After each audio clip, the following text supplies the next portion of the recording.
Historia de la filosofía. Volumen 1. Sección 147. Parte tercera. Filosofía escolástica. Capítulo 23. El ocamismo. Esta es una obra del maestro Nicolás Abagnano. 325. El naturalismo en la escuela ocamista. Las intuiciones físicas de Occam, que son precisamente el punto de partida de la mecánica y de la astronomía modernas, son reemprendidas por un cierto número de seguidores. Uno de ellos es Juan Buridan, nacido en Béthune, en el Artois, maestro y rector de la Universidad de París, del que se tienen noticias hasta 1358, pero se ignora el año de su muerte. Buridan escribió comentarios a la física, a la metafísica, a la política, al de ánima y a los Parva Naturalia de Aristóteles. El planteamiento general de los tratados de Buridan sigue de cerca al de Occam, pero a veces Buridan va más allá de Occam en el desarrollo empirista y naturalista de ciertas tesis. Por ejemplo, para Occam, la distinción tradicional entre conocimiento sensible y conocimiento intelectual no tiene mucho peso, porque ocupa el primer puesto la distinción entre conocimiento intuitivo y conocimiento abstractivo, que es transversal con respecto a aquel. Para Buridan tiene todavía un peso mucho menor, porque él no duda en aproximar el conocimiento conceptual a un conocimiento sensible confuso. Respondiendo a la cuestión de si los universales son antes o después que los singulares, Buridan afirma que por el entendimiento tenemos primero el concepto singular que el universal, porque el entendimiento parte del sentido que le proporciona representaciones singulares. Pero inmediatamente después reconoce que por el sentido el universal precede a lo singular, porque el conocimiento sensible confuso es antes que el determinado y preciso. Como cuando ocurre que se ve de lejos el objeto que no se llega a discernir y que por lo mismo es confuso o universal, ya que puede ser un objeto cualquiera, y que luego se va haciendo cada vez más determinado hasta llegar a ser singular cuando puede ser percibido claramente. Esto no es más que un modo de expresar la superioridad del conocimiento sensible sobre el intelectual, en cuanto que solo el primero es el instrumento para llegar a las cosas en sus determinaciones electivas y es el punto de partida del mismo conocimiento intelectual. En este mismo sentido, Buridan acentúa enérgicamente la tesis de Occam de que es el cuerpo mismo el que piensa, declarándose inclinado a considerar al entendimiento como una forma material desarrollada por la potencia de la materia. Igualmente acentuado está en la obra de Buridan el interés por la física, considerada como ciencia empírica. A él se le atribuye el mérito de haber sido el primero en sospechar el principio de inercia en la llamada teoría del ímpetus, formulada a propósito del movimiento de los proyectiles. Este movimiento era una especie de escándalo para la física aristotélica que admitía el principio de que un cuerpo puede mover a otro solo por contacto. Ya Occam había opuesto el ejemplo de la flecha y de cualquier otro proyectil al que se comunica un impulso, que el proyectil conserva sin que el cuerpo que se lo había comunicado le acompañe en su trayectoria. Había de esta manera entrevisto el principio de inercia, fundamento de la mecánica moderna. Buridan recogió esta doctrina y la aplicó también al movimiento de los cielos. Estos pueden perfectamente ser movidos por un ímpetus que les ha sido comunicado por la potencia divina, que se conserva porque no se disminuye o destruye por fuerzas opuestas. Y esto hace inútiles las inteligencias motrices que Aristóteles había admitido precisamente para explicar el movimiento de los cielos. La astronomía moderna nacía así de la escuela occamista. El nombre de Buridan está ligado al famoso ejemplo del asno, el cual, puesto entre dos haces de heno, morirá de hambre antes de decidirse a comer uno u otro de ellos. Tal argumento no se encuentra en las obras de Buridan y no puede encontrarse en ellas, porque es una reducción al absurdo de su doctrina. Pero tal doctrina le da al mismo, en efecto, el punto de partida. Buridan sostiene, en efecto, que la elección de la voluntad sigue necesariamente al juicio del entendimiento. Entre dos bienes, uno mayor y otro menor, que el entendimiento juzgue evidentemente como tales, la voluntad se decide necesariamente por el mayor. Pero cuando se trata de dos bienes iguales, que que el entendimiento reconoce con evidencia por tales, la voluntad no puede decidirse por uno ni por otro. Entonces no hay elección. Este es precisamente el caso del asno. Con esto, por otra parte, Buridan no pretende negar la libertad a la voluntad humana, sino que la voluntad, en presencia de un juicio evidente propuesto por el entendimiento, elige necesariamente de un modo determinado y es libre solamente en el sentido en que puede suspender o impedir el juicio del entendimiento. Nicolás de Oresmes estudió teología en París y murió siendo obispo de Lisieux en 1382. Tradujo al francés en 1371, por orden del rey Carlos V, la política, la economía y la ética de Aristóteles. Compuso en trances varios tratados de política y de economía, un tratado de la esfera y un comentario a los libros del cielo y del mundo de Aristóteles. Compuso también en latín tratados de física. Su importancia en el campo de la economía política del siglo XIV es notable, pero es todavía mayor en el campo de la astronomía, en el cual es un director precursor de Copérnico. Bastará aquí aducir los títulos de 4 de sus 2 capítulos del comentario al del Coelho. 1. Que no se podría probar con ninguna experiencia que el cielo se mueve con movimiento diurno y la tierra no. 2. Que no se podría tampoco probar con razonamientos. 3. Diversas buenas razones para demostrar que la tierra se mueve con un movimiento diurno y el cielo no. 4. Como estas consideraciones son útiles para la defensa de nuestra fe.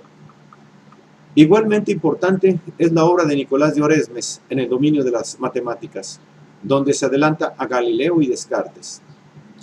En su escrito de Difformitate Qualitatum se ha valido por vez primera de las coordenadas geométricas, que serán introducidas por Descartes, y ha enunciado la ley de la caída de los graves que debía ser formulada por Galileo. Alberto de Sajonia, llamado también Alberto de Helmstedt o Alberto Parvus, enseñó en París y fue rector de la Universidad de París y después de la de Viena, fundada en aquellos años. Murió en 1390 como obispo de Halberstadt. Sus escritos se refieren a la lógica, las matemáticas, la física, la ética y la economía. Su originalidad es escasa. En su lógica sigue a Ockham. En las cuestiones meteororum sigue a Nicolás de Oresmes. En sus teorías científicas sigue a Buridan. De Buridan toma la teoría del ímpetus, del que se vale para explicar el movimiento de los cielos, y rechaza por inútiles las inteligencias motrices admitidas por Aristóteles. De Nicolás de Oresmes procede probablemente su teoría de la gravedad y la determinación de la ley de la caída de los graves. Se aleja de este último al admitir la teoría de Ptolomeo sobre la inmovilidad de la Tierra. 326. Los calculadores de Oxford. La parte de la doctrina de Ockham que encontró mayor número de seguidores es, sin duda alguna, la lógica, y de esta la parte más seguida y desarrollada fue la relativa a la refutación de los sofismas, parte que terminó por ser tratada de modo autónomo y como fin en sí misma, si bien siempre basándose en los principios de la lógica terminista, y ante todo en la teoría del suppositio. Así fue como se multiplicaron las colecciones tituladas Sophismata, Insolubilie, Consequentiae, Obligationes, Calculations, cuyo objetivo consistía en dar las reglas para la solución de los sofismas y analizar y resolver, basándose en ellas, el mayor número de sofismas, incluso los que aparecían manifiestamente como más absurdos o menos probables. La ingeniosidad y sutileza de estos tratados son notables, pero no lo son menos su formalismo y su, al menos, aparente ociosidad al tratar problemas cuya solución en uno u otro sentido no parece influir lo más mínimo en la esfera de la actividad humana. Sobre todo, por este último carácter, los seguidores de esta lógica, muy numerosos en Italia durante los siglos XIV y XV, fueron duramente criticados por los humanistas, comenzando por Petrarca. Estos vieron, y en verdad que no del todo equivocadamente, en este tipo de ejercicios un intento de evasión de los problemas que conciernen al hombre y a su mundo. De ahí la obstinada supervivencia de una filosofía cuya época había ya terminado. Por otro lado, Leibniz, en una carta a Thomas Smith de 1696, reconocía en el más nombrado de estos calculadores Suisset el mérito de haber introducido el simbolismo matemático en la filosofía escolástica, y esta observación explica el renovado interés que los estudios recientes dedican a esta escuela de lógica, interés que permite, además, una más equitativa valoración de la misma. Sus más ilustres representantes florecieron en la Universidad de Oxford, especialmente en el Menon College, donde se inició esta clase de estudios con el Tractatus de Proportionibus de Thomas Bradwardine. Uno de los méritos de la escuela es el haber dado el primer impulso a la formulación del diccionario de los términos de la mecánica, que luego sería perfeccionado por Galileo. Fueron ellos quienes entendieron por latitudo cualquier incremento positivo o negativo del movimiento, o motus, de la velocidad, velocitae, o de cualquier otra determinación cualitativa o cuantitativa, forma, en todos los grados posibles, desde el cero hasta el infinito. Las obras mayores de la escuela fueron las Regulae Solvendi Sophismata de Heytesbury y las Calculations de Suisset. Guillermo Heytesbury fue maestro de Merton College, canciller de la Universidad de Oxford en 1371, y murió en 1380. Además de la obra ya citada, cuyo título completo es De Sensu Compositio et Divisio, Regulae Solvendi Sophismata, que fue compuesta probablemente en 1335, escribió también una colección de sofismata. Algunos de los sofismas tratados por Heytesbury en el De Sensu Compositio et Divisio son los tradicionales de la lógica megárico-estoica, como por ejemplo el del embustero, pero aquellos cuyo tratado constituye lo más importante de la obra conciernen a la noción de infinito sin categoremático, tal como ha sido expuesta por los lógicos terministas. A partir de las Sumulae Logicales de Pedro Hispano, se entiende por infinito sin categoremático una cantidad que puede convertirse en mayor o menor que toda cantidad determinada. Como se ve, se trata de un concepto fundamental para las matemáticas modernas, sobre todo para el cálculo infinitesimal, por lo que no es de maravillar que los tratados en que los de Oxford hablan acerca del mismo haya atraído la atención de los estudiosos modernos, tanto más cuanto que, a diferencia de los escritores anteriores que, comenzando por Rogerio Bacon hasta Duns Scoto y Ogham, habían tratado diversamente esta noción de las dificultades y sofismas aparentes a que la misma daba lugar. Los lógicos de Oxford emplean por primera vez, al tratar de esta noción, símbolos literales y se extienden sobre todo a considerarla en relación a los conceptos de movimiento y de velocidad, llegando hasta formular algún teorema de la cinemática moderna. Para dar una idea del modo como Heytesbury afronta los problemas del infinito, así entendido, se puede considerar el procedimiento seguido por él en su tratado del máximo y del mínimo para refutar una proposición como esta. Existe un peso máximo que Sócrates basta para llevar, sea en efecto a este peso. Sócrates basta para llevar a. Por lo tanto, la potencia de Sócrates excede, con algún excesus, a la resistencia del peso A. Pero como este exceso es divisible, como la mitad del mismo, Sócrates puede llegar el peso A más alguna otra cosa, de modo que A no es el máximo que Sócrates puede llevar. Y puesto que, así como se razona de A, se puede razonar también de cualquier peso infinitesimal mayor que A, resulta que no existe un peso máximo que Sócrates baste para llevar. Por lo que, según Heytesbury, se debe decir, en cambio, que hay un peso mínimo que Sócrates no basta para llevar. En efecto, tómese un peso que sea igual a la potencia de Sócrates y llámesele A. Sócrates no basta para llevar A, pero puede llevar un peso cualquiera menor que A. Por lo tanto, A es el peso mínimo que Sócrates no basta para llevar. La obra más famosa de esta escuela de lógica es el Liber Calculationum de Ricardo Swineshead, llamado también Suisset o Suisset, cuya actividad tuvo lugar en el segundo cuarto del siglo XIV, pero del que apenas se sabe casi nada, salvo que se vio complicado por la tumultuosa elección de un canciller de Oxford el año 1348. Sin embargo, su obra fue la más famosa durante los siglos XIV y XV, siendo muchas las ediciones que se hicieron de la misma. Dicha obra tiene como finalidad, lo mismo que la de Haight-Ashbury, la refutación de los sofismas. Pero Suicet afirma claramente que los sofismas nacen de la noción del infinito. Sofismas en número casi infinito, dice, pueden nacer del infinito. Pero si tuvierais presente que no hay proporción alguna entre la totalidad infinita y la parte suya, podrías resolverlos fácilmente. La obra de Suicet trata analíticamente varios argumentos que son diversos aspectos del proceso por el cual una magnitud, o más en general, uniforme, es decir, una determinación cualquiera, comienza a ser o deja de ser, aumenta o disminuye de intensidad, o aumenta y disminuye en la velocidad en que aumenta o disminuye, o se rarifica o se condensa mediante el distanciamiento o aproximación de sus partes.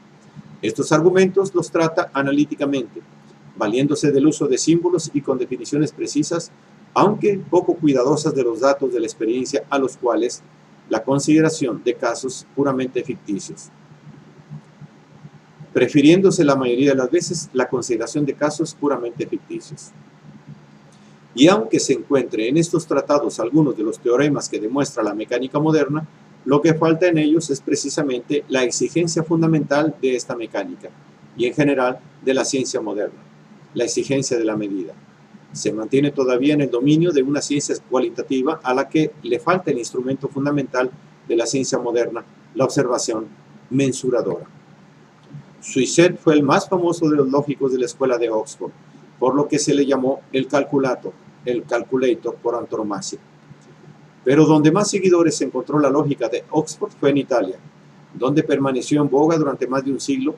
Pueden mencionarse los nombres de Pedro de Mantua, muerto el 1400, autor de Instanti y de una lógica, de Paulo Veneto, muerto el 1429, autor de una Summa Naturalium, impresa en Venecia el año 1476, y de una colección de sofismata, de Cayetano Tiene, muerto en 1465, que enseñó en Padua desde 1422 hasta 1465, cuyo comentario a las Regulae de Haight-Ashbury se editó juntamente con ella en 1494, de Paulo de Pérgola, muerto en 1451, autor de una lógica y de un tratado sobre el sentido compuesto y dividido. Sin embargo, el más famoso fue Biagio Pellacani de Parma, que enseñó en Pavia, Padua, Bolonia y Florencia, y murió en 1416. Biagio fue un averroísta que enseñaba un rígido determinismo astrológico, la unidad del entendimiento agente y la eternidad del mundo, pero se ocupó sobre todo de cuestiones científicas relativas al movimiento de los proyectiles en el sentido de Buridan y de Oresme, al movimiento y al contacto de los cuerpos y a la óptica. En las cuestiones del Attudini Bus Formarum, trata los mismos problemas estudiados por Haight-Ashbury y llega a conclusiones parecidas. La característica de esta figura es la combinación que presenta de averroísmo y de ocamismo. Los aspectos más importantes de su obra son los científicos y en especial sus contribuciones a la elaboración de una óptica geométrica.